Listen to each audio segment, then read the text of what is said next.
been 2 years now of raising chickens, so I figured now's as good a time as ever to give you a 2-year review and see if chicken keeping is still worth it. Let's get into it.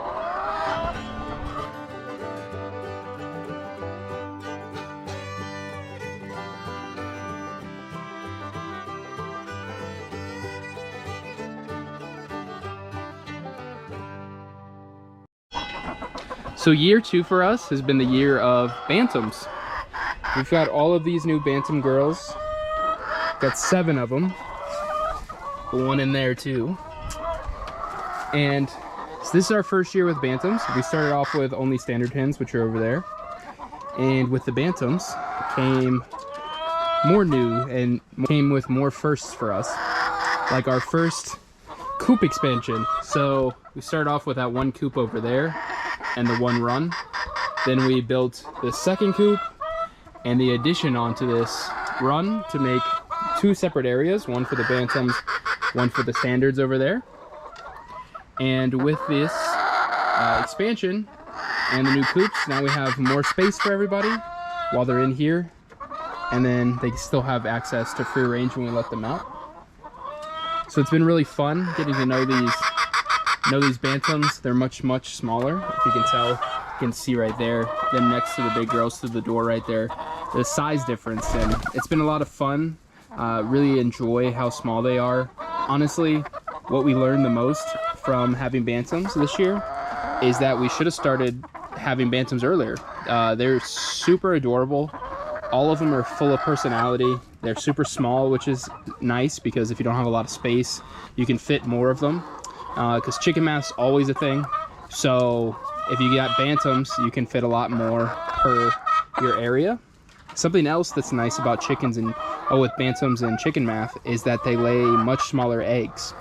So if you're like us and we have way too many eggs than we know what to do with, then these smaller eggs are nice because you can eat a lot more at one time. So you can cut down and use them up a lot faster so that you're not overwhelmed with all of the eggs. And this year's also, since, you know, chicken math and we got more chickens to lay more eggs than we know what to do with, it's been our first year of selling eggs. So we actually have a neighbor close by that we sell eggs to, some of our excess eggs, and we have some friends that we give them to whenever they come over, which everybody really loves and appreciates, you know, farm fresh eggs or homestead fresh eggs. Everybody really enjoys the different colors that we have, that they can get them fresh. And, you know, in this past year, especially these past couple months, when eggs have been unpredictable both in price and quantity at the stores, it's been nice that we've been able to help people out and give them some eggs that they've been able to count on, that because we always have them. And so that brings me to another point that we've kind of learned this year with so many eggs, is that chickens are going to continue to lay whether or not you eat the eggs. So you definitely have to stay up on top of them, because you go 1 or 2 days without eating eggs and you get, you know, 9, 10, 12 eggs both of those days, and now you're up 2 dozen eggs that you either have to eat or figure out what you're going to do with.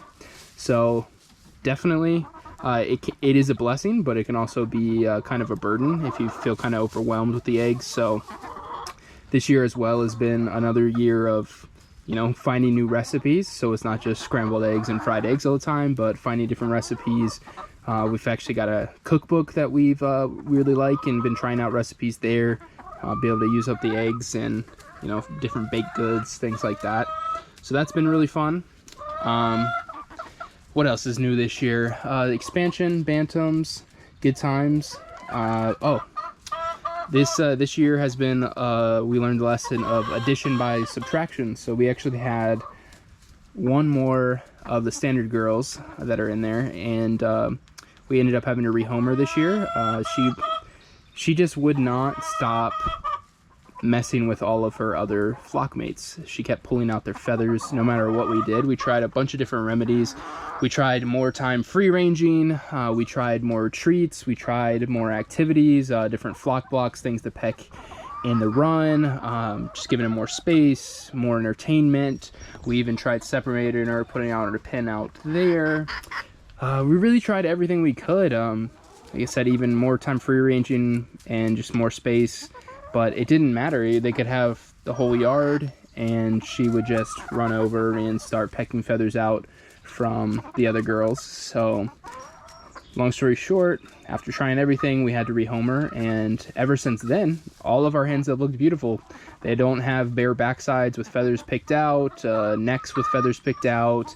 Everybody's grown up looking a lot better. They're not running around getting chased around by a chicken and, you know, having to look over their shoulders all the time. So everybody's been a lot happier, healthier, and that all happened just by removing one hen. So sometimes, you know, you remove one thing and everything gets a lot better. So that's been a great lesson for us to learn. And, you know, maybe we should have done it earlier if we would have learned, but we really liked her, and we didn't want to have to rehome her. But after all, she kind of gave us no other choice after we tried everything we could to make her life easier and make everybody else's life easier. But all in all, that's one lesson that we learned, that some people might need to learn as well as you're getting into chicken keeping, that sometimes, you know, based on these individual personalities, it's really nice to get to know the girls, but sometimes just like people, there's just personality that doesn't fit in with the rest of them and causes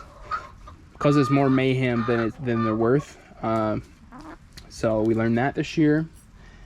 And all in all, I'll say, like, last year, if you watch our video, really enjoyed our first year of chicken keeping. Our second year has been great as well. Obviously got more chickens, just like most people will find out that they do. Had to make more space, get to know all these new girls. Been a lot of fun. Got the 2 different sizes now, like we said. Learn some more lessons. All in all, it's been super easy. Like the first year, it's pretty simple, just food, water, shelter for these girls, and they don't really need much else. We've had some really friendly girls that, you know, like to see us and give attention, but, you know, they're not really needy animals. Just like the cats and the dogs, they need a lot more attention and care for than the chickens. And even with, you know, what are we up to? We're up to 21 of them, or it's the same as if we had 7. It's pretty simple. Just make sure they have food, water, shelter, and they're good. The amount of work hasn't doubled or anything like that. So really easy. It's really nice that you get fresh eggs all the time. Great benefits for the chickens, great benefits for us, you know, making a bunch of compost in here, the scratch of the yard, you know, keep the bugs down, fun to hang out with, give them treats. And overall, it's been a very pleasant experience for 2 years now. We're looking forward to year 3, which is going to bring us even more chickens. We've already got that planned out, which is nice. So keep you guys updated and keep watching to see those girls. And we'll see what else year 3 brings. But if you're looking to get chickens, do it. It's been fantastic for us. And if you didn't see our first year video, you can watch it now. And if you have any questions or comments, drop them below. And until next time, stay Pyrfect.